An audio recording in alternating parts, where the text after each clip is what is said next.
Buenas noches, bienvenidos de nuevo a esta noche de cultura organizada por Instituto Confucio. Mi nombre es Jimmy Chao, director de Instituto Confucio. Para hoy tenemos la conferencia virtual que se titula Los principales desafíos de aprendizaje de idioma chino para hispanohablantes. Hoy me acompaña en vivo la magistra Elena Kabunova y la magistra Eugenia Rodríguez González.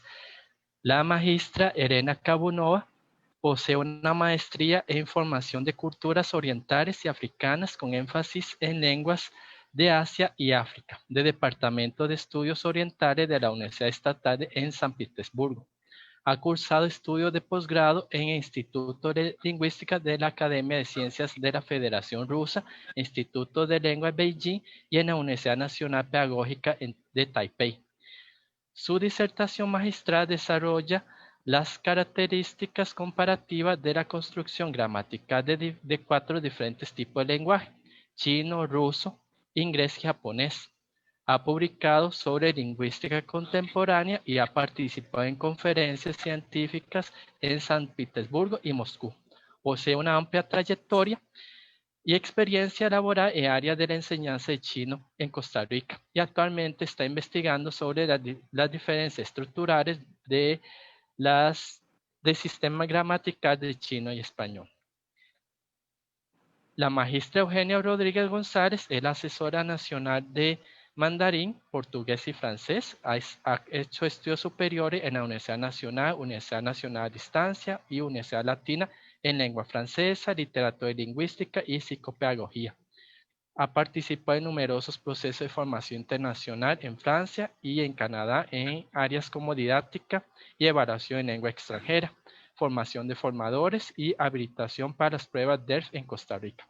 Tiene más de 25 años de experiencia en labor docente en enseñanza secundaria y universitaria en la Universidad Nacional en el ámbito de la educación y actualmente de equipo de licenciatura en lingüística aplicada de la Universidad Nacional y de equipo profe.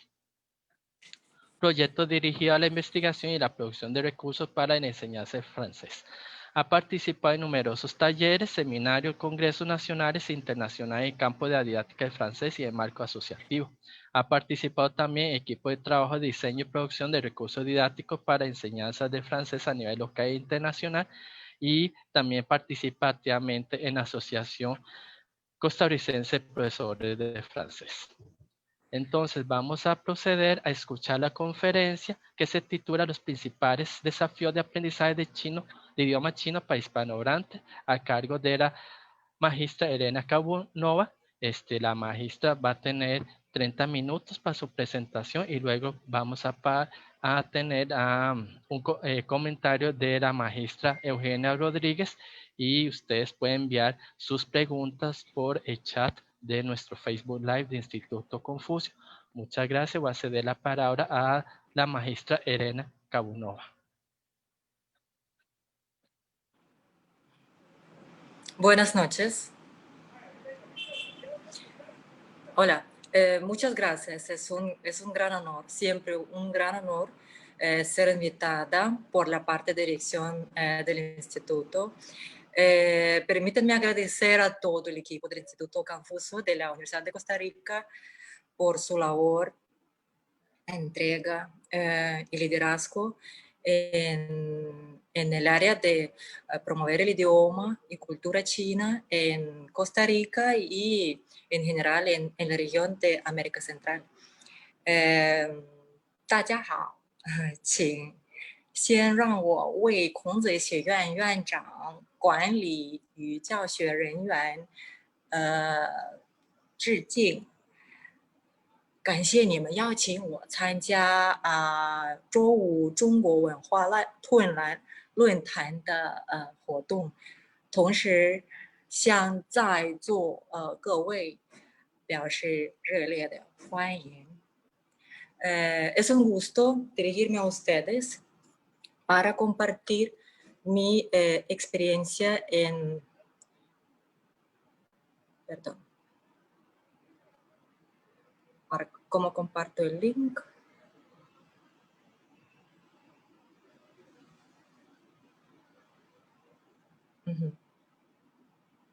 Ok.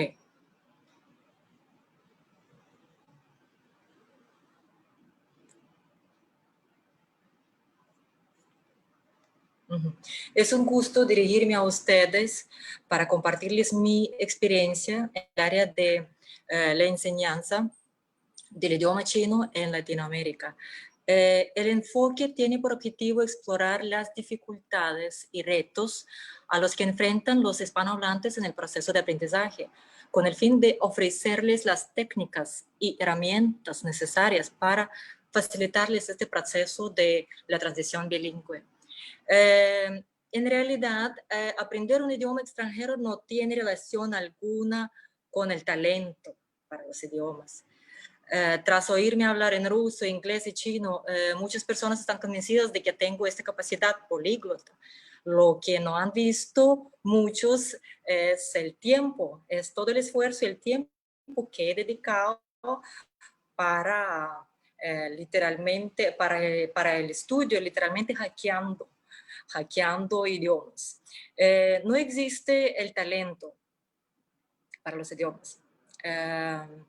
Es su motivación y esfuerzo, es su disciplina y constancia del estudio, sin miedos y prejuicios, sin el límite de un tiempo récord.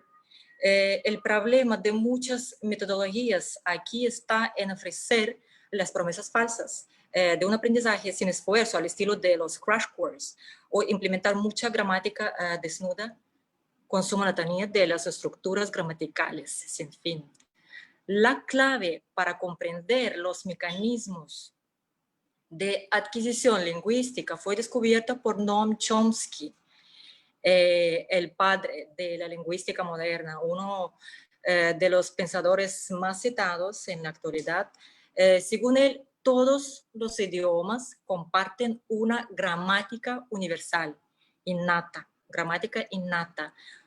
Por la evolución estamos programados para el manejo de lenguajes y los principios universales, tales como las relaciones de sujeto y verbo, verbo y objeto, los conceptos del tiempo, modo, pluralidad, etc. Este mecanismo genético es lo que nos permite procesar el idioma nuevo, activándose a partir de la exposición al idioma nuevo con sus características individuales y finalmente llegando a comprender esas formas, estructuras gramaticales que nos vienen en el idioma estudiado. Todos venimos equipados con este software, lo que explica la gran facilidad de la adquisición y el desarrollo del lenguaje en niños, o el fenómeno de multilingüismo que observamos en los países como Suiza, Bélgica, India o mi país Rusia, donde los habitantes se exponen al uso diario de varios idiomas oficiales. En pocas palabras, ser bilingüe o multilingüe hoy en día no debe ser visto como la excepción, sino que la norma.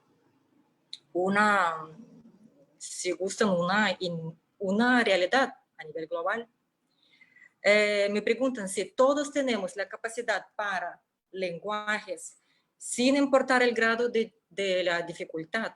¿Cómo activamos este chip para procesar un idioma supuestamente tan complejo como el chino mandarín? El idioma que no tiene alfabeto ni gramática, que exige habilidades musicales y parece todo un desafío mental. Primeramente, antes de ofrecerles un manual, digamos, para el dominio del idioma chino, se debe distanciarse de todos los mitos y estereotipos de la presunta dificultad del chino. Pues no existe una forma estandarizada de medir la complejidad de un idioma.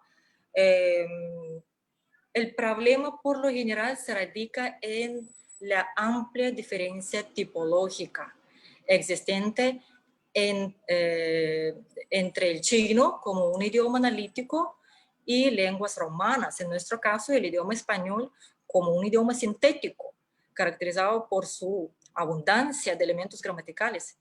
Pues el chino no es difícil, es distinto, es simplemente muy distinto del español y sí, por el momento carece de la metodología contextualizada para el ambiente hispanohablante. Si utilizamos la gramática como indicador de la complejidad, de hecho, se sorprenderán de la simplicidad de las estructuras gramaticales y flexibilidad de palabras en chino.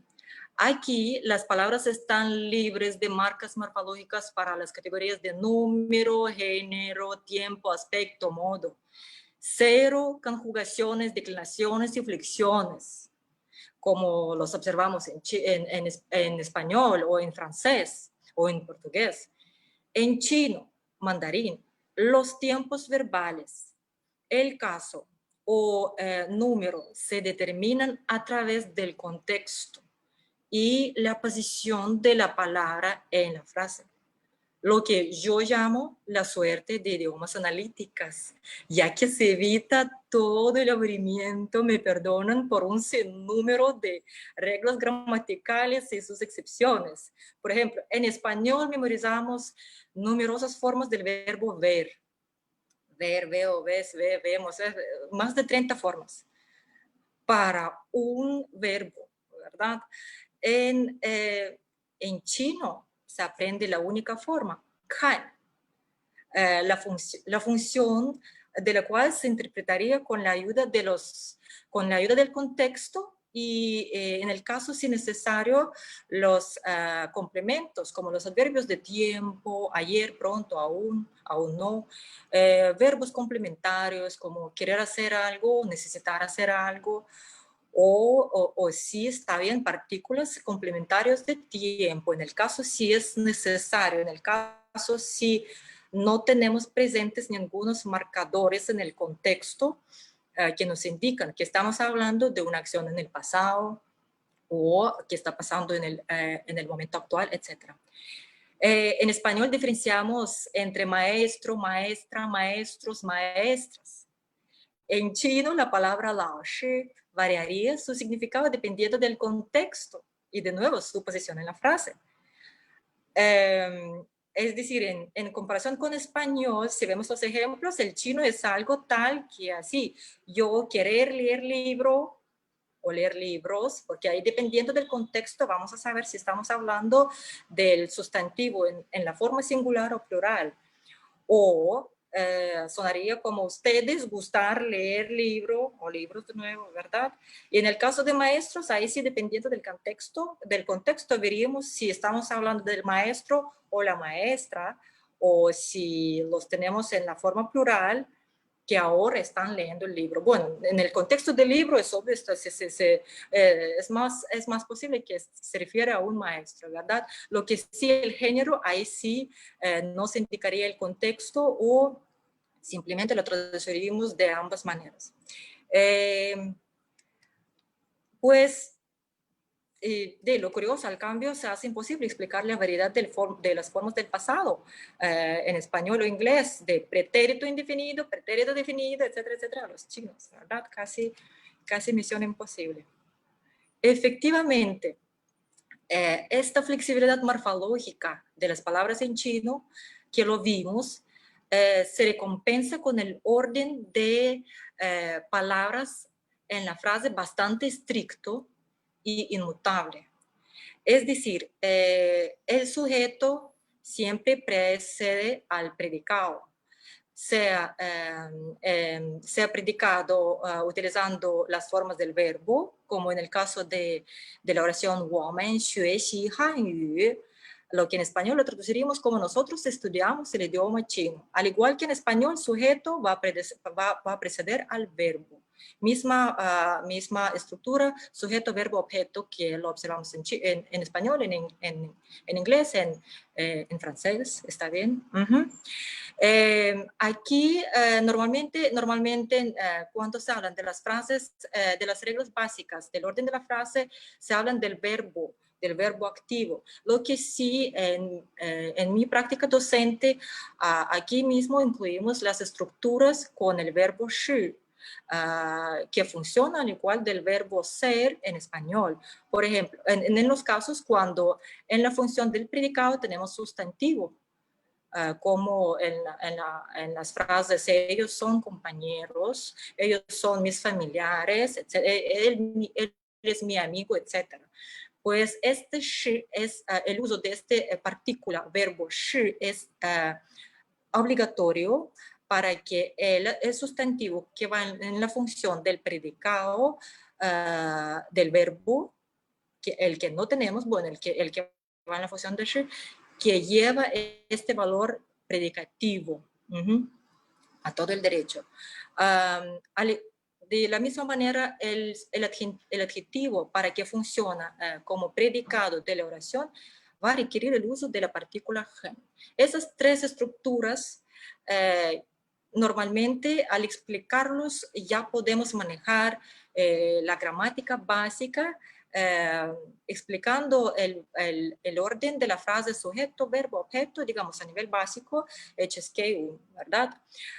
Luego, muy importante explicarles, en esta parte vamos a tener ciertas diferencias con el español, que si en español adjetivo normalmente va después del verbo, adjetivo va después del sustantivo, me disculpan. En chino, adjetivo siempre va antes del objeto a lo que describe. Por ejemplo, si en español es diccionario nuevo, en chino cambiamos el orden, va primero el adjetivo, luego sustantivo. De la misma manera funciona con las estructuras del adverbio y verbo. Adverbio va antes al verbo a lo que describe. Como un ejemplo, estudiar responsablemente. 认真地学习. Y al final, adverbios de tiempo y lugar.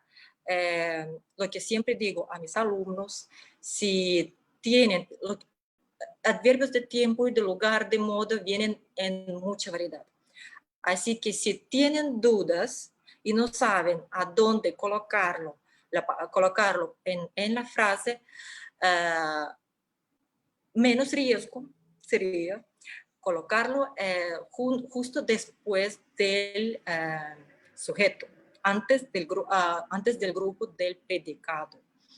Esta frontera del grupo del sujeto y el grupo del predicado está bastante clara, está bastante restrictiva en la gramática del chino. Bueno, como ven en la imagen, muchas veces aquí los tenemos las tarjetas flash en colores. Normalmente sí sugiero, insisto, a mis alumnos que utilizan esta metodología utilizando el color. El color es lo que nos facilita bastante la memorización visual, no solo del significado de la palabra nueva, sino que de su rol sintáctico. Así que digamos, ahí definiendo la posición del sustantivo, verbo, adverbios, etc. Bueno, sí cabe mencionar que en el mandarín el orden de las oraciones interrogativas es absolutamente idéntico al orden de las oraciones afirmativas. A diferencia del inglés y español, las interrogaciones en chino no se caracterizan por un orden específico. Se preserva el mismo orden, sujeto, verbo, y si el verbo tiene el objeto, el objeto. La partícula de preguntas se coloca al final de la oración y va a servirnos del único indicador que toda la oración lleva el significado no de afirmación, sino que de una interrogación. En las preguntas específicas, claro, la partícula final de pregunta ma se evitaría porque se utilizarían las palabras de pregunta quién, qué, cuál, cómo, dónde, cuándo, etc. Los que sí tomarían en la oración la posición indicada en las reglas básicas explicadas anteriormente. Pues toda la gramática del chino mandarín se reduce a esas pocas reglas básicas de la orden de frase, cuáles, como ven, se puede formular en una sola hoja. Bueno, conforme el avance se aprenden construcciones adicionales, con las partículas complementarias, pero los mismos chinos dicen que no necesitan libros de gramática, ya que toda la información gramatical, de hecho, de la palabra nueva, de hecho, viene indicada en diccionarios. Es decir, al consultar la palabra nueva en diccionario, esta se posiciona en la frase según su rol gramatical indicado en el diccionario. Bastante fácil, no me suena como a unos esfuerzos sobrehumanos, ¿verdad? Ahora, la pregunta más frecuente que tienen los principiantes, ¿qué son los caracteres chinos? Sería correcto denominarlos como palabras o como letras chinas. Evidentemente, el término letra se refiere a las escrituras alfabéticas, donde cada letra indica la pronunciación. La letra por sí no lleva el significado semántico hasta que se combina con otras letras formando la palabra. En el caso del chino, se refiere a las escrituras pictográficas, donde cada signo contiene un significado o bien un concepto y puede funcionar como palabra por sí, o en par o trío con otros caracteres, ¿verdad? Por ejemplo, persona en chino se marcaría con un carácter ren, persona, una sílaba. Hombre se formaría con la ayuda, con el uso de los dos caracteres, nain, ren, dos sílabas. La primera literalmente significaría persona masculina. Y digamos, chino, persona de la nacionalidad china, ya se formaría con tres palabras, con tres caracteres. Zhongguo Ren, literalmente persona de China, ¿verdad? Persona china. Como ven, este ejemplo nos indica tres palabras de 1, 2 y 3 caracteres. Normalmente hasta 3 muy pocas veces en el idioma contemporáneo para traducir los términos tecnológicos o medicinales en las áreas específicas, ahí sí se utilizan, pueden ser utilizados los caracteres de 3 o 4, las palabras de 3 o 4 caracteres. ¿Cómo denominarlos? Caracteres o ideogramas, en chino llamados hanzi. Se comparten por japoneses, coreanos y últimamente vietnamitas.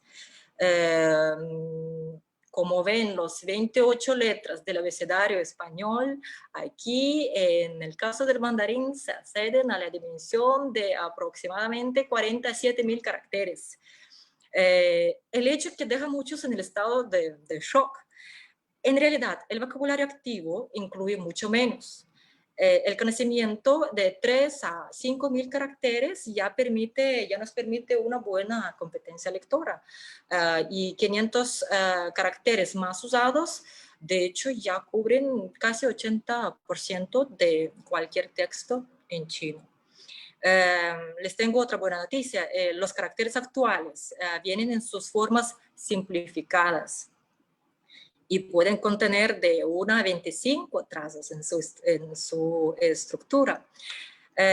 Fue el gobierno de República Popular China que promovió la adopción de un sistema de caracteres simplificados en los años 50-80, reemplazando los caracteres complejos, cuales se formaban de hasta 58 trazos.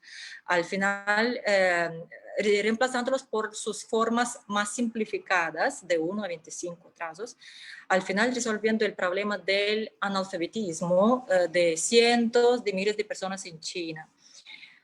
Y sí, sobre todo aliviando la tarea del estudio del idioma para nosotros extranjeros, apasionados por este idioma.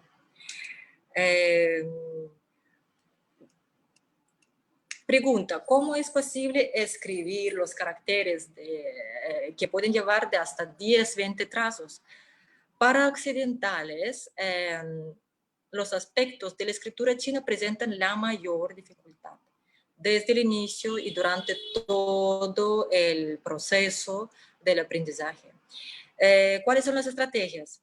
Primero que todo, se aprenden los 8 trazos básicos. línea horizontal, vertical, tilde, inclinada a la izquierda, a la derecha, clavo, doblado, gancho.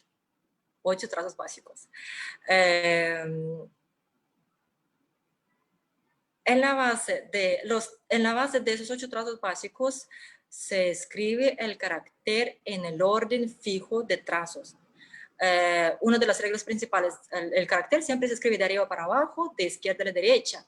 Si tiene forma exterior, pues primero va la forma exterior, digamos, la caja, como lo llamamos, ¿verdad? En chino, y luego el interior del carácter, para lograr balancear el carácter y tenerlo bien centrado, porque recordamos, un carácter puede contener, un carácter como el número 1 consiste de una línea horizontal y tomaría el espacio de un cuadro básicamente idéntico para otro carácter que podría llevar hasta 20 trazos.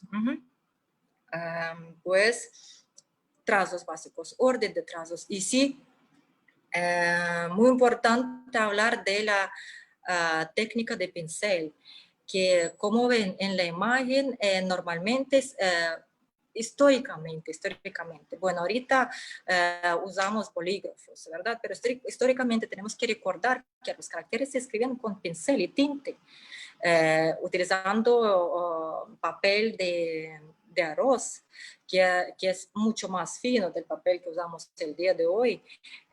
Pues al cometer un error se hacía imposible corregirlo, más trabajando con el tinte. Así que sí era súper importante mantener el ángulo recto, como lo ven en la imagen, para evitar esos regueros del tinte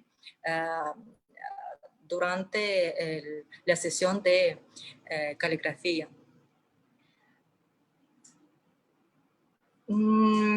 Pues tenemos que... ¿Para qué necesitamos esas normas caligráficas?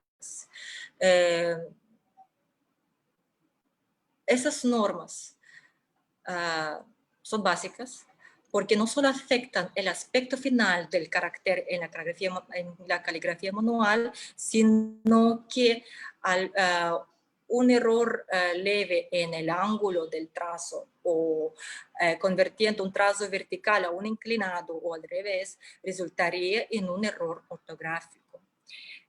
Y finalmente, si uno no va y finalmente, los caracteres se aprenden tras la escritura del mismo carácter múltiples veces en el orden correcto de trazos.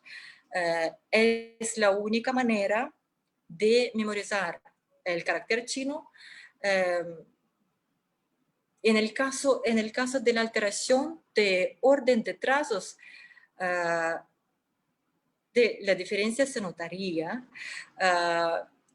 No podemos, y sí, muy probable cometemos error o ni cumplimos terminar el carácter, porque esa es la mecánica del carácter, que si la escritura occidental se aprende vía comprensión a base de conocimiento de los 28 letras del alfabeto en el caso de España, la escritura china se maneja tras pura mecánica, escribiendo el mismo carácter muchas veces en el mismo orden de trazos. Lo que, claro, conlleva más horas de estudio y una práctica más constante. Según un estudio de Foreign Service Institute, el tiempo que se requiere para alcanzar un nivel básico en China es casi 4 veces más de horas que uno normalmente se dedica para aprender un idioma occidental. Pues, pues sí. Otra buena noticia, los caracteres chinos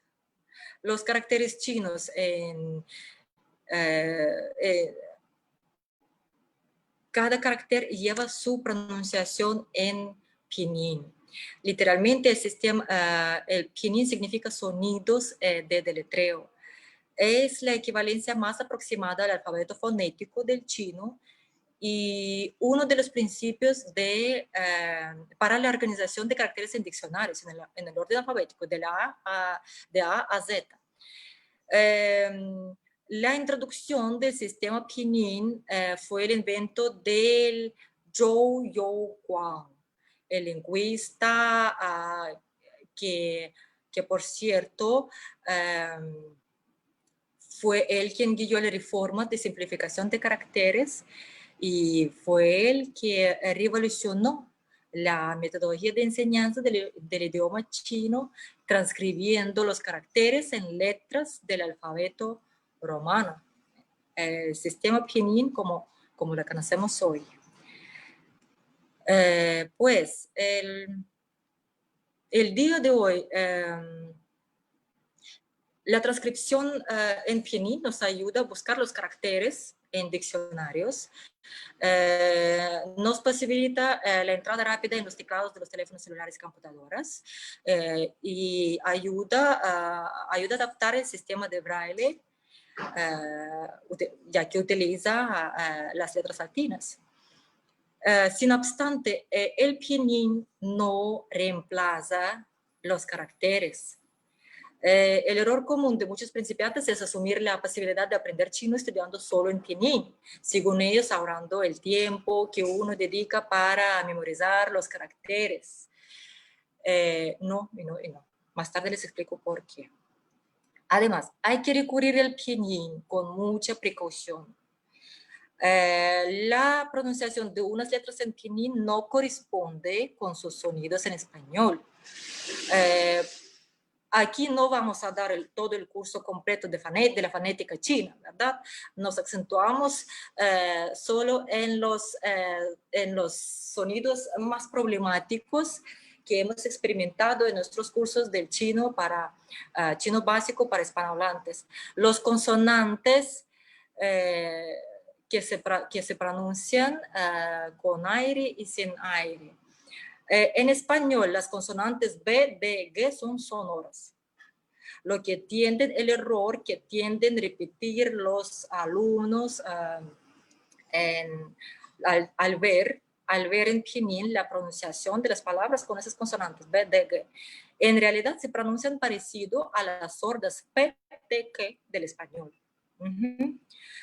A su lugar, las consonantes P, T, K en chino son aspiradas y se producen con un fuerte golpe del aire. P, T, K. En el caso de esos sonidos aspirados, siempre recomiendo usar una hoja de papel, así colocándola frente de la cara, y al reproducirlas correctamente, la hoja tiene que moverse como con la fuerza del viento. Si la hojita no se mueva, no llegaron hasta este nivel que se requieren esos sonidos aspirados. Pues diferenciamos P, T, K y P, T, K. Las sonoras B, D, G en chino no existen. En chino mandarín. No traten. Además, hay consonantes que para occidentales suenan de manera parecida y a menudo se confunden, tales como chi, chi, xi, shi, shi, zhi, y el consonante estrella, lo que tiene ciertas semejanzas con el sonido en francés. Lo único que el del chino mandarín se produce más en la parte atrás de la cavidad vocal. Al respecto de vocales, los principiantes tienden a despreciarlos, porque en español solo tenemos 5 vocales bastante simples, A, O, U, I, U, ¿verdad? En chino, la gama de sonidos vocales ofrece 37. Son los 6 simples y sus combinaciones, de los cuales A, O, I, U se pronuncian relativamente parecido a las de español. La E china es una vocal posterior y un poquito más corta que la Y de español. Y la vocal sexta, Y, Esta sí se requiere más entrenamiento. Normalmente recomiendo a mis alumnos comenzar a producir este sonido como si estamos por pronunciar la vocal I. Luego, comenzando pronunciando la vocal I, vamos cambiando la forma de los labios, formando como una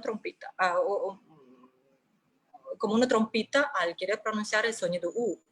Y así, de I, ahí tendríamos este sonido U, la que tenemos en chino español. Con la misma posición de la lengua, como al producir el sonido I en chino. No los voy a aburrir con más detalles de posición de mandíbula, forma curvada de lengua, etcétera, etcétera. Lo que sí me gustaría hablarles más de los tonos. Los vocales en chino llevan la característica tonal. Pero tenemos que recordar que los tonos chinos no tienen nada que ver con los acentos que tenemos en español o francés. Tampoco es un ritmo espontáneo. Es una característica constante de cada carácter, o es decir, de cada palabra, que determina el significado de la palabra y consecutivamente de la frase. Un deslice en el tono ya podría cambiar el significado de la palabra y finalmente causar la confusión de toda la frase. Pues en la interpretación de toda la frase. El ejemplo clásico de todos los libros del chino mandarín, la sílaba ma, cual en 4 tonos diferentes corresponde a 4 palabras con diferentes significados. Ma en el tono alto, en primer tono alto y parejo, se refiere a madre. Ma en tono segundo, ascendiente, significaría lino. Ma en tono tercero, descendiente, ascendente, empezando por un tono bajo, cayendo hacia los graves y subiendo hacia el tono alto, ya nos daría el carácter caballo. Y al final, la sílaba ma en 4 tonos, descendente, abrupto, en la entonación de una orden, significaría regañar. Ma. Ahí tenemos 4 tonos chinos. A veces hablan del quinto tono neutral, pero normalmente son partículas complementarias que originalmente llevaban su tono original.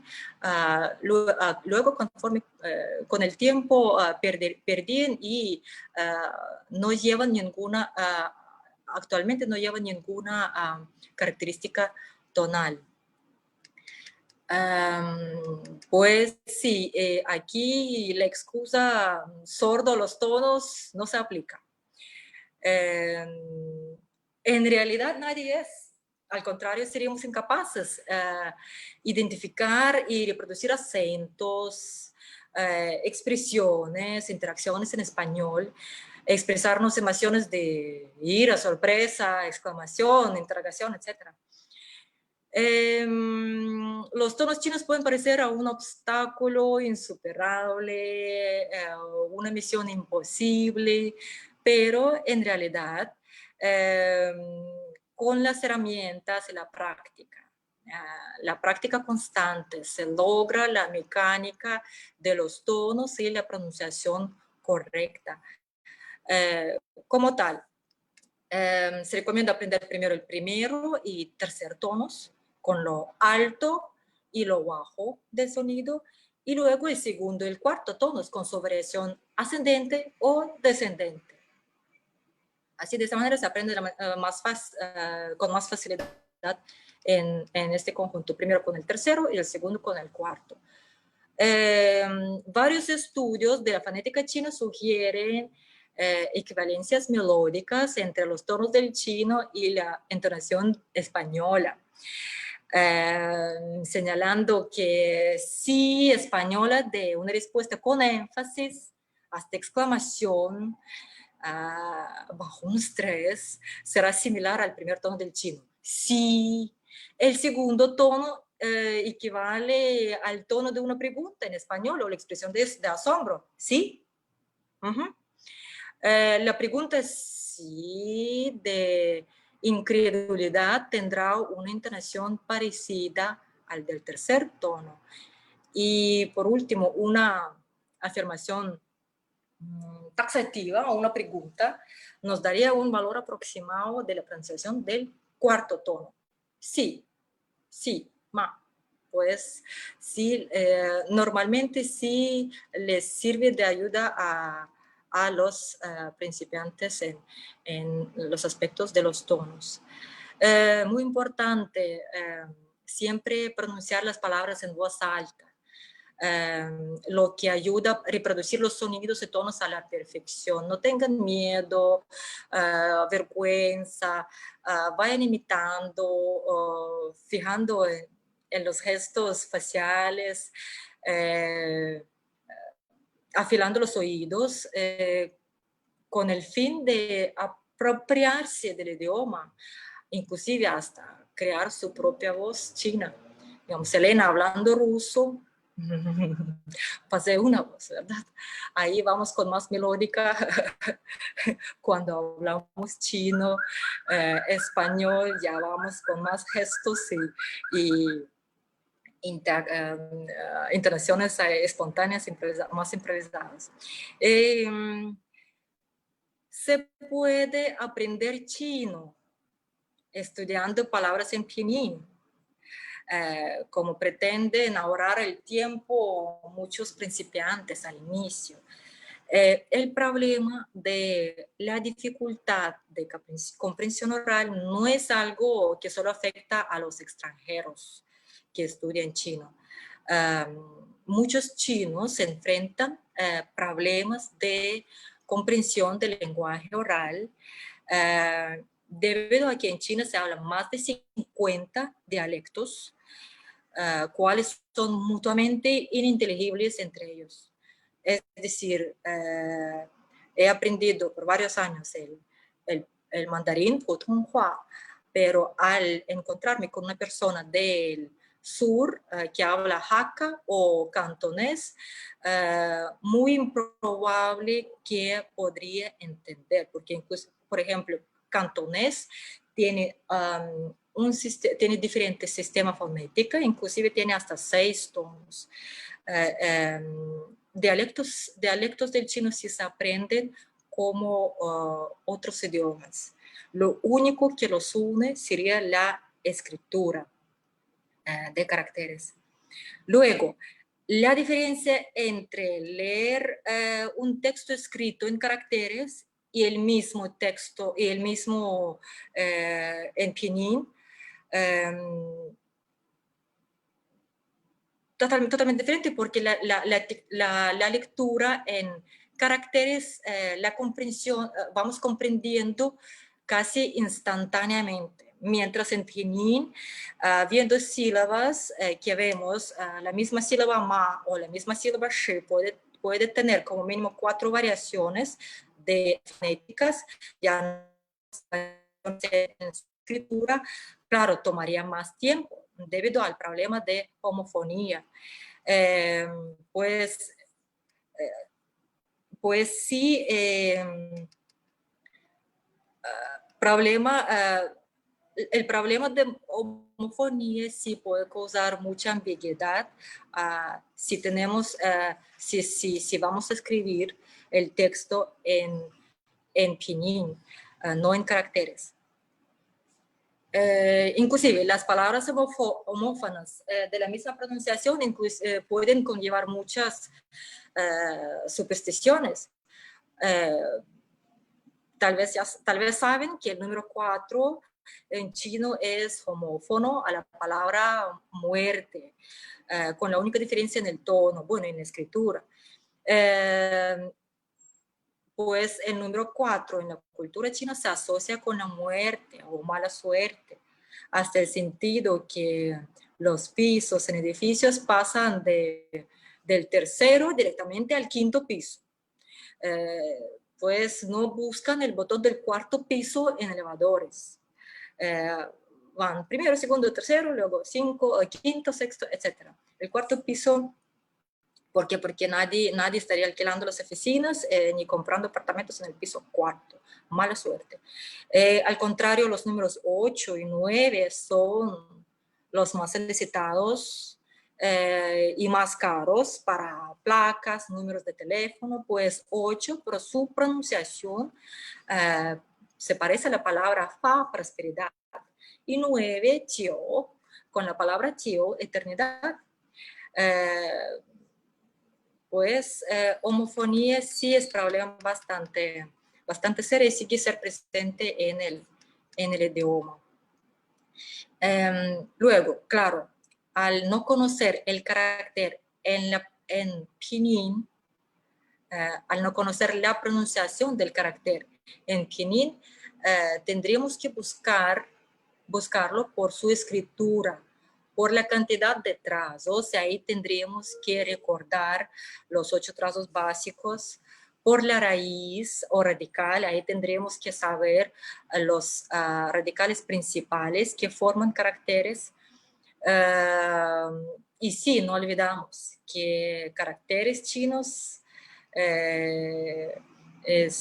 antiquísima escritura, es el motivo de orgullo y respeto para chinos. Pues los primeros signos se datan en el siglo XVI antes de Cristo. Actualmente es una de las escrituras más antiguas entre los idiomas vigentes.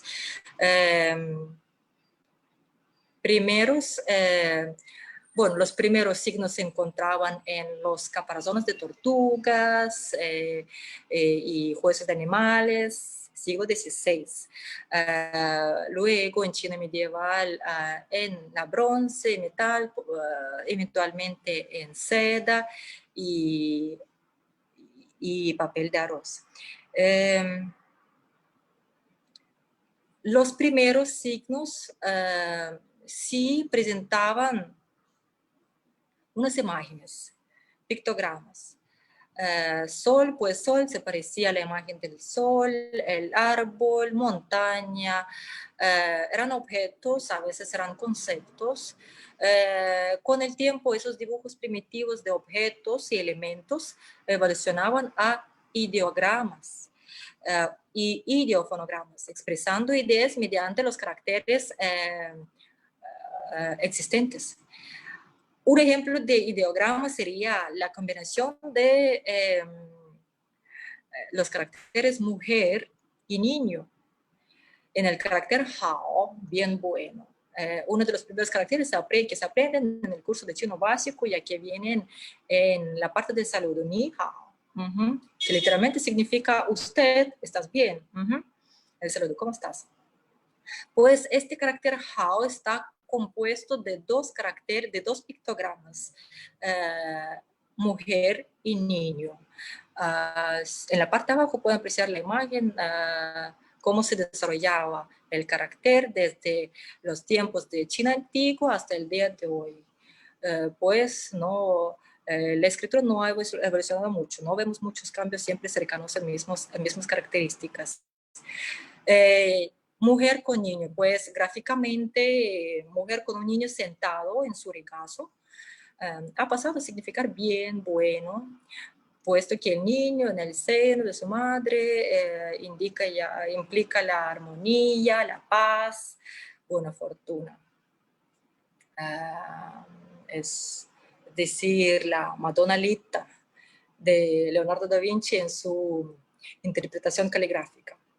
El carácter ma, como ejemplo de ideofanagrama, que significa mamá, está constituida de dos caracteres, mujer y caballo. ¿Por qué caballo? Me preguntan. No tiene nada que ver con el significado. La parte de esos caracteres, el grupo de ideofonogramas, se formaron con la ayuda de dos componentes. Unos indicando el significado. Aquí para eso tenemos el carácter ma, que nos da el significado del femenino, y el carácter del caballo nos da la pronunciación ma. Lo que por sí el carácter se pronuncia en tono ma tercero, pero en conjunto, formando la palabra mamá, se pronuncia en primer tono ma. Como ven, la lógica de caracteres es bastante sencilla, lo que nos facilita no solo reconocerlos, pero también para aprenderlos, para memorizarlos. Además, cada carácter va escondiendo las imágenes y ideas escondidas, revelando los conceptos del pasado, filosofía y historia de la China antigua, muy, muy interesante. Pues en resumen, para aprender el idioma, siempre sugiero hacer más esfuerzo, no solo ir aprendiendo este set de reglas gramaticales o este set de los trazos básicos, etcétera, sino que comprender la cultura, comprender su forma de actuar y pensar, sumergirse en esta cultura, cual ha mantenido una continuidad desde su origen hace más de 4.000 años hasta la actualidad.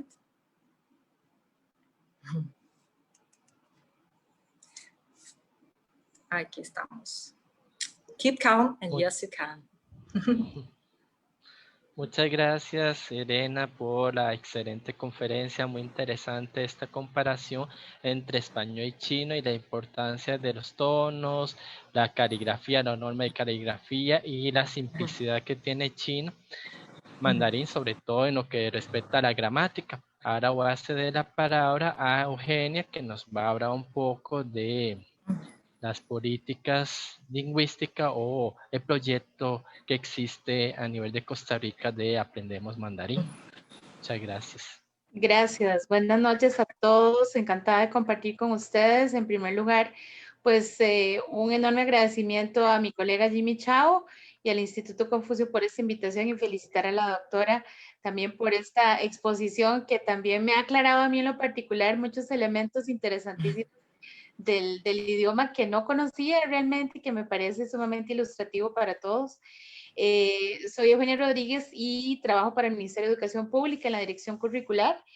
Y mi rol en este momento con respecto al idioma mandarín es porque coordino la Comisión Nacional de Mandarín. Y la experiencia puedo decir que se resume en una palabra: es un enriquecimiento personal y es un aporte más al sistema educativo de este país. Creo que claramente las tres palabras que usó la doctora al inicio, motivación, disciplina y dedicación, son parte de todos los que estamos alrededor de las lenguas extranjeras.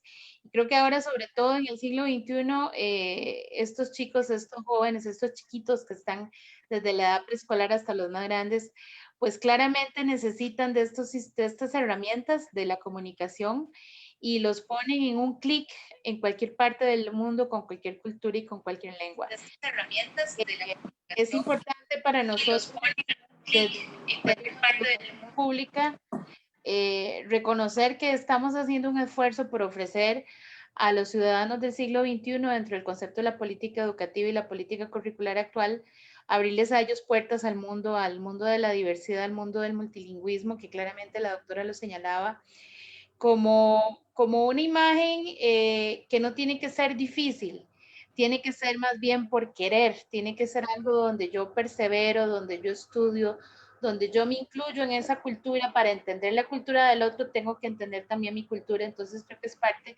de ese intercambio y de esa riqueza que estamos nosotros trabajando desde los programas de estudio.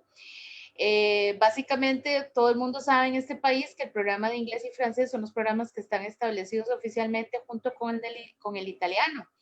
Pero en el 2016, el reto de este país fue también dar un giro hacia el multilingüismo, hacia la oferta de la diversidad multilingüe en el país. Y el curso de mandarín que en este momento existe, gracias a socios estratégicos que colaboran con el Ministerio de Educación, en este caso desde la Embajada de la República Popular China, eh, que, que en este momento trabaja con nosotros arduamente por este programa. Tenemos 10 colegios en modalidades académicas y técnicas que tienen el programa de enseñanza del mandarín, que se llama Hablemos en Mandarín. El programa está a cargo de voluntarios, docentes voluntarios que vienen de China a trabajar en Costa Rica durante un periodo de tiempo determinado con estos chicos que dedican de manera voluntaria, además, el estudio del mandarín. Entonces, aparte de la carga académica que tienen, ellos dedican unas horas a la semana importantísimo en la inmersión del mandarín y su cultura. La dedicación de estos chicos es extraordinaria porque ver a hispanohablantes sumergidos en estos procesos de aprendizaje de la lengua, como es el mandarín, donde uno puede ver y uno que quizás ha tenido estudios en lingüística y todo este tipo de cosas, entiende de qué va muchas cosas, pero enseñarle a los chicos, a los adolescentes, el reto de tener un idioma delante de ellos, creo que es una oportunidad única para el ciudadano costarricense. Estamos formando gente que realmente necesita de herramientas como las lenguas extranjeras, y el mandarín hoy por hoy es una lengua importantísima a nivel global. Entonces, pasar del hablar de lo difícil o de lo fácil del mandarín es relativo, porque cada uno trae connotaciones, vivencias distintas que nos hacen sumergirnos de diferente forma en un idioma u otro. Lo que decía la doctora ahora de esas diferencias de sonidos, de tonos, el orden de la frase, el concepto, la forma en cómo escribo, como diseño, cambia, claro, es sustancialmente diferente del español al mandarín, pero yo creo que justamente ahí es donde está la riqueza y es donde está lo valioso de este idioma para nosotros. El programa ha crecido y estos chicos dichosamente han tenido oportunidades maravillosas. Algunos de ellos han ganado concursos internacionales. Empezamos con el puente chino a nivel nacional colegial y usted escucha a esos chicos hablando en mandarín y simplemente es una delicia escucharlos hablar, escucharlos defender sus ideas, porque ya no solo son chicos que se presentan o hacen cosas mecánicas, sino que logran comunicar una idea, logran transmitir un sentimiento a través del mandarín también, cantan en mandarín, bailan, ¿verdad? A través de la cultura, cocinan también. Entonces, hay todo un reto social, lingüístico y pedagógico para ellos que les ha abierto puertas importantes. Hay chicos que hoy están en China estudiando también en universidades de prestigio, están haciendo estudios importantes en diferentes áreas, en relaciones internacionales, por ejemplo, hay un chico muy destacado, han participado en campamentos en Beijing, han tenido oportunidad de tener contacto con la cultura china a través de diferentes formas de trabajo, desde el aula, fuera del aula.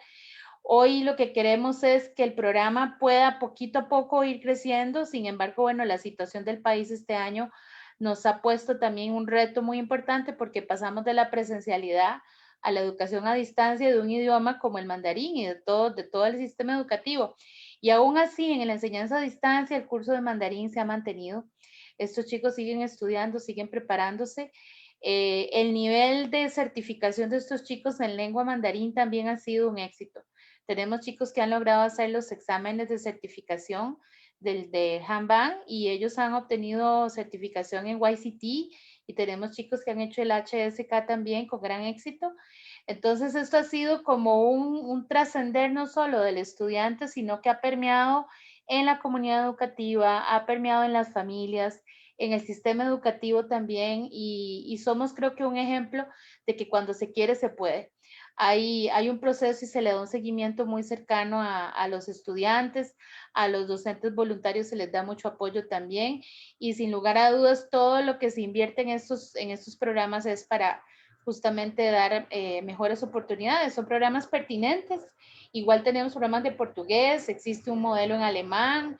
Entonces, creo que estamos haciendo cosas importantes por el multilingüismo. Finalmente, señalarles que estamos en un reto país que se llama Ruta al Bilingüismo, que es un programa que se está diseñando por 30 años para el país, donde están insertos justamente los idiomas.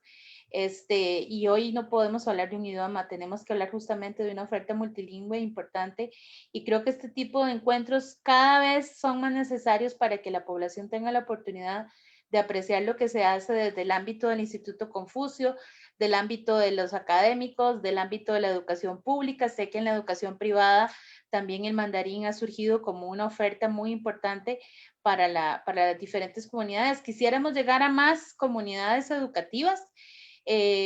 Por el momento no hemos podido crecer más por la situación actual y básicamente porque el 2021 también se presenta como un reto a nivel educativo, pero estamos apostando porque el programa pueda mejorar, pueda crecer con el apoyo de todos. Creo que es importantísimo hacerlo. Así que finalmente, pues para mí, 1 hora, media hora, 3 horas, 4 horas de cualquier idioma vale la pena. La inversión es muy importante cuando uno se le abre el mundo a través de un idioma, y cuando usted tiene la oportunidad de comunicarse con la otra persona y usted sabe que se están entendiendo y que estás entendiendo cómo vive la otra persona, quiénes son, cómo aprendemos, cómo vivimos en familia, también nos alejamos un poco de un montón de mitos, ¿verdad? Como lo señalaba la doctora, que existen alrededor de la dificultad del mandarín, ¿no? Creo que es una oportunidad muy importante para la sociedad aprender más a través de los idiomas. Así que agradecerles este espacio, y estoy a la disposición para lo que pueda colaborar también con el instituto y con todos estos procesos. Pues aquí estamos. Muchísimas gracias y buenas noches. Muchas gracias, Eugenia, por compartir este comentario. Me informa Rodrigo que tenemos un alcance de más o menos 700 personas que nos están viendo. De hecho, tengo varios comentarios y varias preguntas. Voy a proceder con la parte de los comentarios y preguntas. Me dice aquí Linda Margarita que le encantó la frase de Doña Arena, que dice que no es difícil el mandarín, sino es distinto. Muy buen, un comentario muy acertado, ¿verdad? Porque sí, el mandarín no, en realidad no es difícil, sino es diferente a español y a otros idiomas romances que conocemos actualmente, ¿verdad? También tenemos una pregunta de Roran Acon, que dice, es un comentario también, de aprendizaje chino mandarín. La escritura es lo que más me apasiona, es como un viaje en la historia, te transporta a miles de años atrás. Da un comentario también muy interesante sobre la escritura de chino, ¿verdad? Y sus orígenes. Y aquí tengo una pregunta de María Guadalupe Gutiérrez. Muy interesante la conferencia. Ella está cursando el curso HSK1B. ¿Qué me recomienda para aprender bien los tonos ya en oraciones completas? A la hora de decir oraciones completas, pierdo la noción de uso de tonos. ¿Qué técnicas puedo usar para mejorarlos? Ella también, la misma persona, había hecho luego también otra pregunta. Creo que está ligada a esta. Voy a buscarla. También con respecto a los tonos.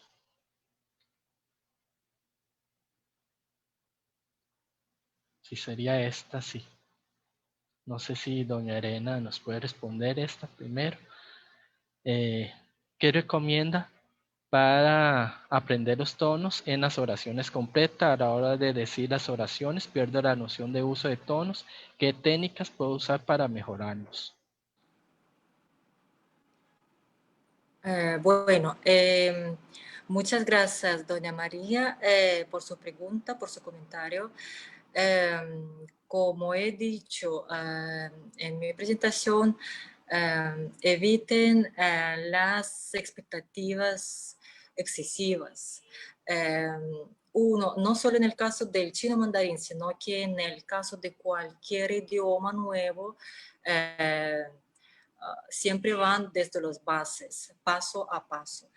En el caso de los tonos chinos, siempre se recomienda comenzar la práctica de los tonos desde las sílabas. Pues van aprendiendo, si tomamos estos mismos, los consonantes más problemáticos, ti, chi, shi, Vamos a los sonidos. Para practicar los sonidos en pinyin, sí podríamos pronunciarlos en el primer tono.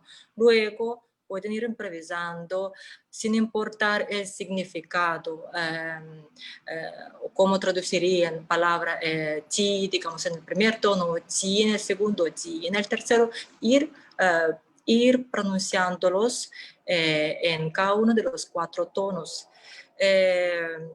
Sí, la técnica de practicar primero el primero y tercer tono como el más alto y lo más bajo de este sistema de tonos chinos, luego pasando a practicar los tonos segundo y cuarto como ascendente, descendente, normalmente facilita bastante, no solo para practicarlos, adquirir esta capacidad de diferenciarlos al oírlos y al pronunciarlos, sino que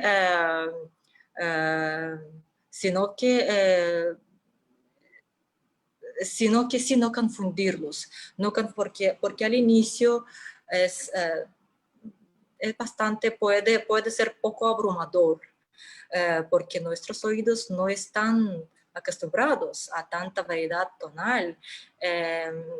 Sí, pero sí, ahí podríamos aprovechar las diferencias en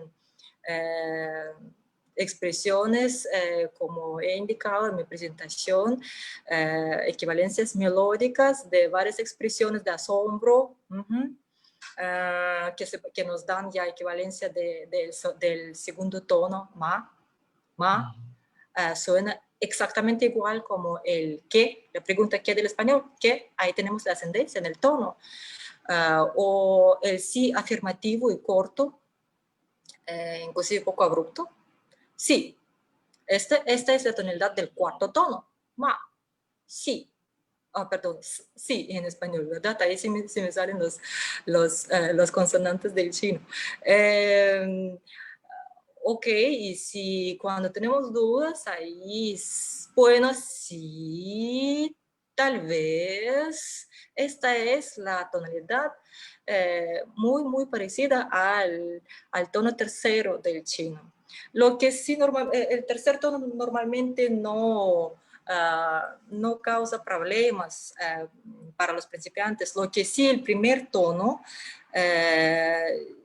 les cuesta, pero no por la dificultad fonética, sino que vienen con las excusas, no soy sordo a los tonos, les da vergüenza, porque el tono, para el primer tono tenemos que llegar hasta lo más alto de nuestra voz. El primer tono no se pronuncia en los graves, es imposible pronunciarlo, no va, el primer tono es el más largo, más constante, más parejo, ¿verdad? Es ma, este es el primer tono, ma, lo más alto de mi voz. Pues sí, doña María le recomendaría ir practicando poco a poco, comenzando desde las sílabas, luego ir componiendo las frases. Ok, si quieren que estén las frases como de saludo, ni hao, las frases cortitas, digamos, las afirmaciones, shi o negación, hu, shi, donde tenemos ahí el segundo, cuarto tono, ¿verdad?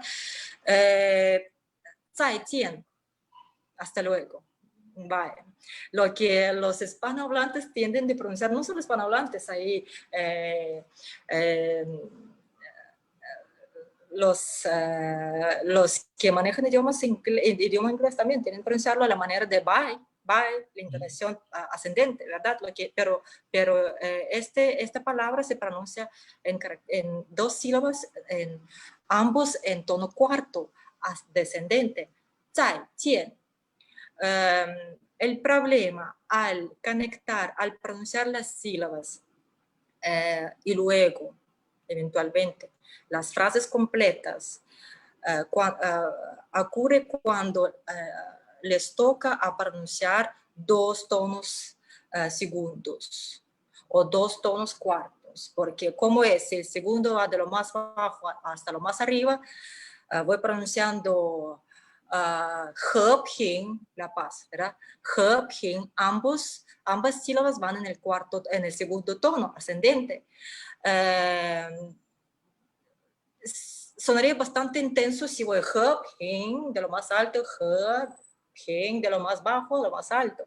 Pues lo que sí se recomienda, el primer segundo pronunciar hasta el medio del tono He, y luego de este medio seguir hasta lo más alto de la voz, Ping, hasta lo más alto. Así tendríamos He, Ping, dos sílabas en el segundo tono. De la misma manera, dos cuartos, 再见, hasta luego. Lo que tienen que pronunciar, 再见, 老师再见, hasta luego, ¿verdad? En el tono ascendente. No, es 再见. Y sí, así son tonos cuartos, pero como en el caso del segundo, ahí sí sería el primer cuarto, se pronunciaría de lo más alto hasta el medio del tono, luego de nuestra voz, y luego, estamos hablando del registro, ¿verdad? Y luego del medio hasta lo más bajo, pues sería 在 hasta el medio, y luego del medio hasta lo más grave de la voz, 见 在见. Este sería el despido en chino, 再见. Lo que sí tiene totalmente, sí les cuesta poco, porque están acostumbrados a las entonaciones de español o bien de inglés.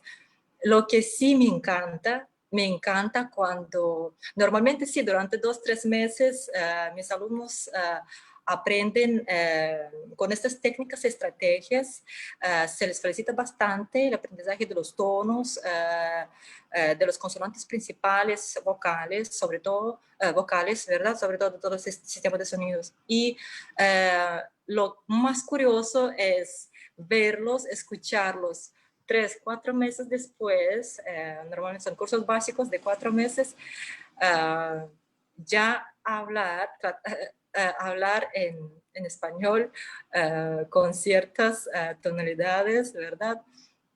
Del tono chino, de los tonos chinos. Entonces, bye, bye. O ellos mismos, inclusive, encuentran muy curioso que hasta las frases del español, el idioma que no se caracteriza por un orden de frase tan estricto, hasta las frases de español ya van formando en el orden de frase típico para el idioma chino. Sujeto, verbo, objeto y adjetivos a veces ahí pronunciando antes, colocándolos antes del sustantivo y cosas por el estilo. Pues sí, esto lo que yo llamo un éxito, ¿verdad? Ahí sí siento que sí logramos adaptarnos al sistema fonético, al sistema sintáctico, gramático del chino.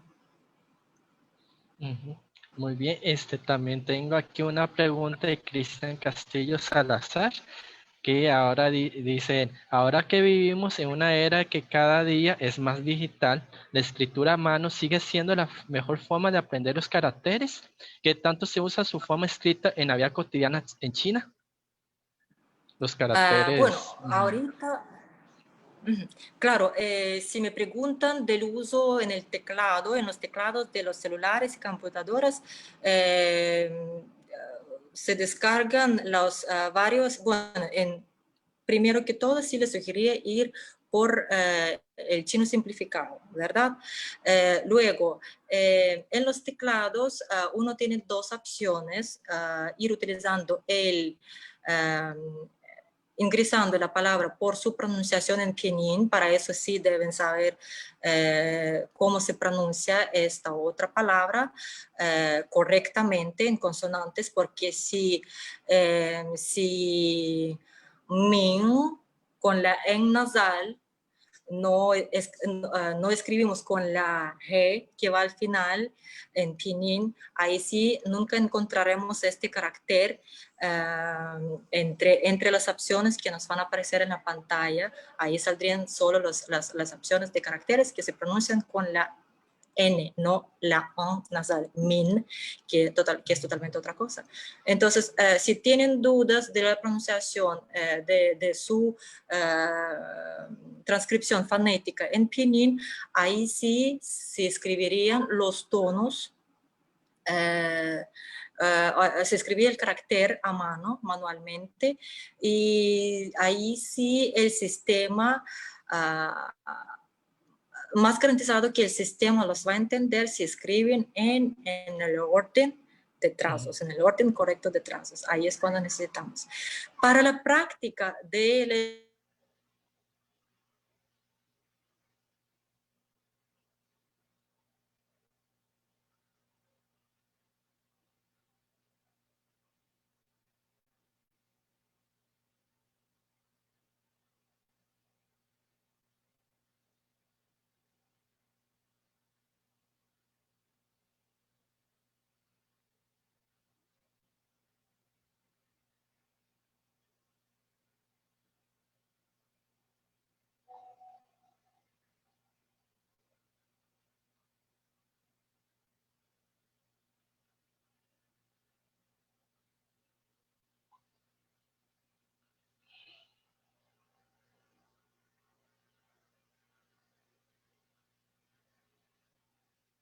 Creo que doña Elena tiene algún problema con internet, entonces también hay preguntas para Eugenia también, de aquí que nos comparten ahí en correo también, que nos pregunta que si hay alguna posibilidad de que se abra una carrera en enseñanza de chino.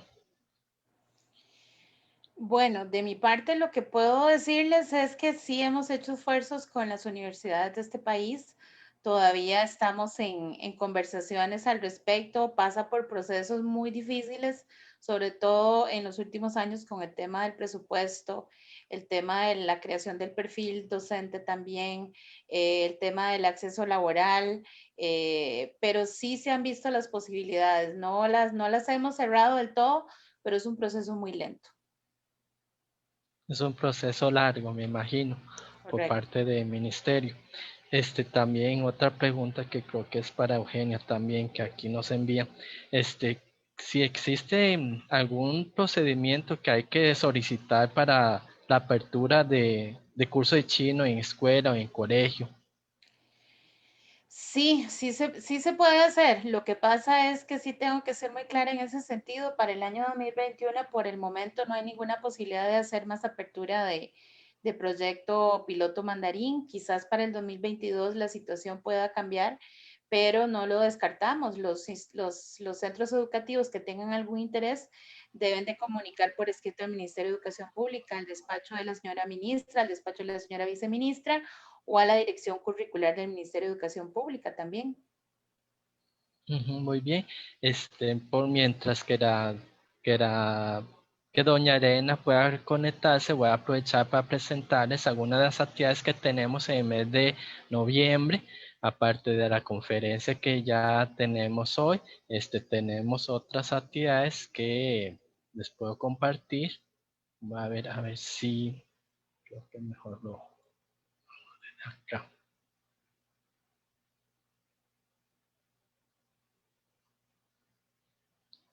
Pues creo que se pegó también de nuevo. Tenemos la apertura de los cursos intensivos, la matrícula de apertura de los cursos intensivos. También tenemos los cursos de niños que empieza en enero y la matrícula es en noviembre y diciembre. Les invitamos también a la película que lo hacemos en la noche cine chino, Adiós a mi concubina. La charla de becas a China que está programada para el 18 de noviembre con participación del señor César Wang y Rodrigo Martínez de la sede de Pacífico.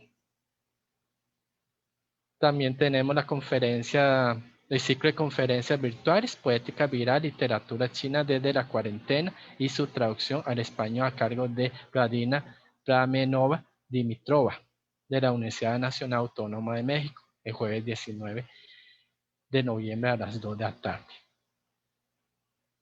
Y también tenemos otra conferencia virtual en otra noche cultura china, el 27 de noviembre a las 6 de la noche, de interesaría y estudiar en China a cargo del señor César Wang, que es máster en traductología y docente de la Universidad de Jining, agregado de asuntos educativos de la Embajada de la República China en Costa Rica. Muchas gracias por acompañarnos en esta actividad. Aquí tenemos de vuelta a la doctora, a doña Elena. También tenemos más preguntas del público.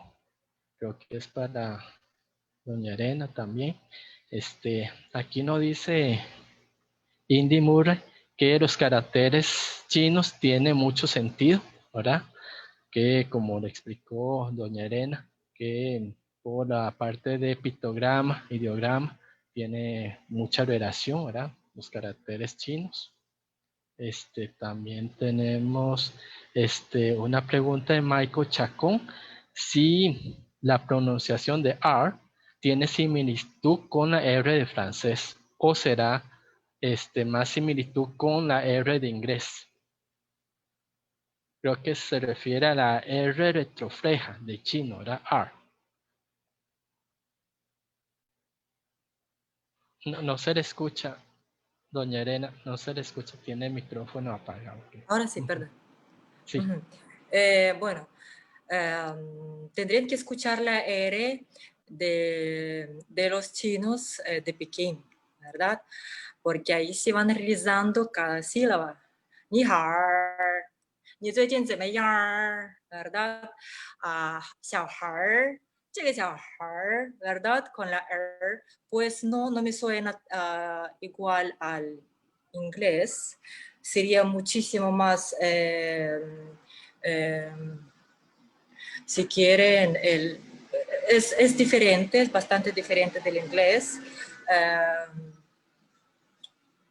Bueno, el inglés neoyorquino, tal vez ahí tendría un poco más de matiz, ¿verdad?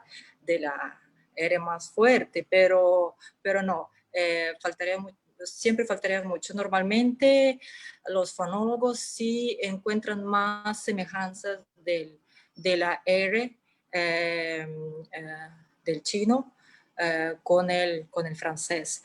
No manejo el francés, ahí sí sería dirigiendo tal vez la pregunta más, lo que sí, inglés sí les aseguro que sí tendría diferente la característica, la característica fonológica de la R.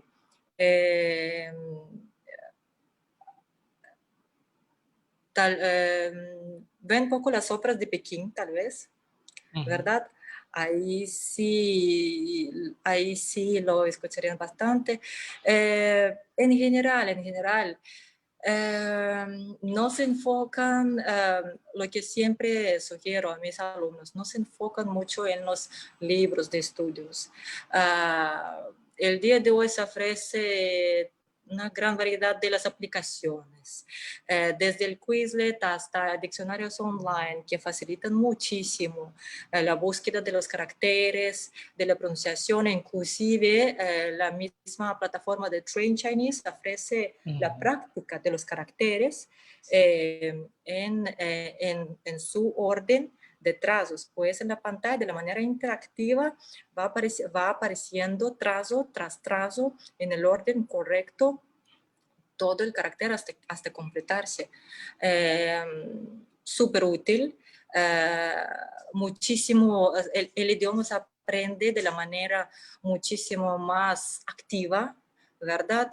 Que, digamos, hace 10 años uno estaba con el diccionario en el libro, sí, de esta manera más perceptiva, más pasiva, de la manera que ofrecen ahora los diccionarios online y todas esas aplicaciones. Además, buscan los poemas de Lipo, el poeta más poético en la historia de la literatura china.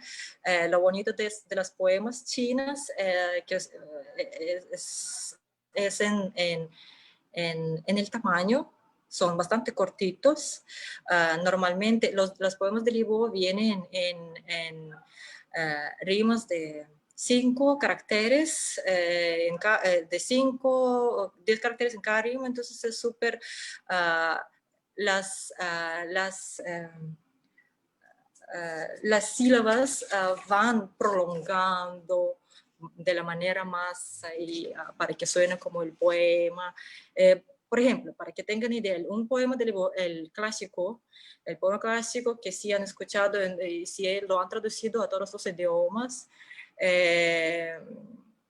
les voy a leer de la manera como lo leen normalmente los chinos. Les puede parecer de una manera tal vez poco exagerada por retirar tanto y enfatizar tanto las sílabas, enfatizar tanto los tonos, pero sí ayudaría, porque aquí teníamos las preguntas en relación del tono, cómo lograr la mecánica de los tonos, poemas. Pueden buscar los poemas de Lipo. Por ejemplo, 床前明月光，疑是地上霜。举头望明月，低头思故乡. ¿Qué tal, verdad? Y ahí van todos pensamientos de su pueblo. Ahí sí van sus comentarios a la luna, al vino que está disfrutando el poeta, viajando en su bote en la noche por el río. Muy bonito. Digamos, a nivel de películas, para las películas y novelas históricas, lo que ofrece Netflix o en cualquier cantidad de otras aplicaciones, ¿verdad? Que vienen subtituladas en español, en inglés. Me encanta sugerirlos porque las novelas históricas, porque ahí se aprecian desde los trajes, tradiciones, ceremonias del té, de recibir visitas,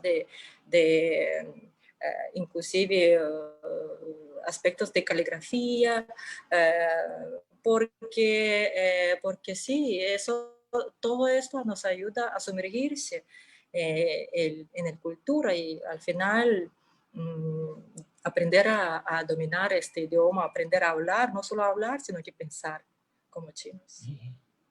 Y aquí tengo un comentario de Grace Núñez que dice: excelente, muy claro, toda una técnica, todo un arte. Gracias por los consejos. Toda la razón con los sonidos ch, ch, s. Eso confunde un poco, sobre todo en las vocales. La e es mi debilidad porque como usted dice, esto es de mucha práctica, dedicación, disciplina y con el tiempo se podrá conseguir. Y creo que hay una última pregunta.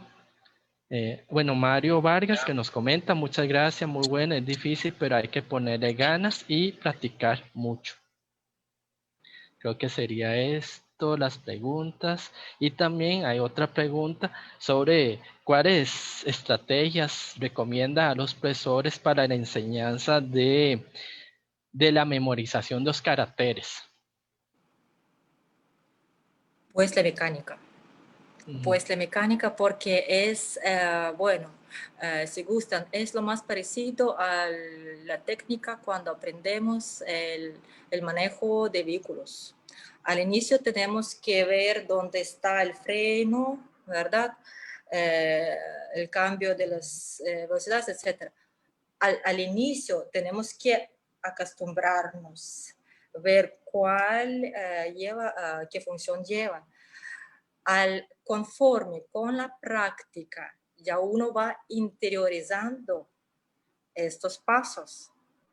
al encender el vehículo ya no pensamos dónde está la manivela, dónde está el freno, ¿verdad? Todo el proceso va más mecanizado.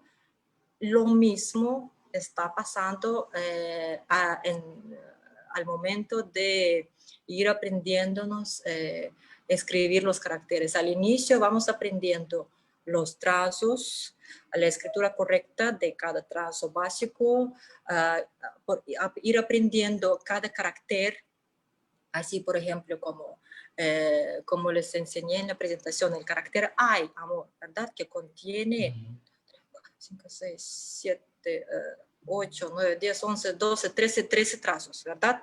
Inclusive ustedes me preguntan, tengo que escribir con el dedo al aire, porque es la memoria de la mano al final lo que va reproduciendo los caracteres.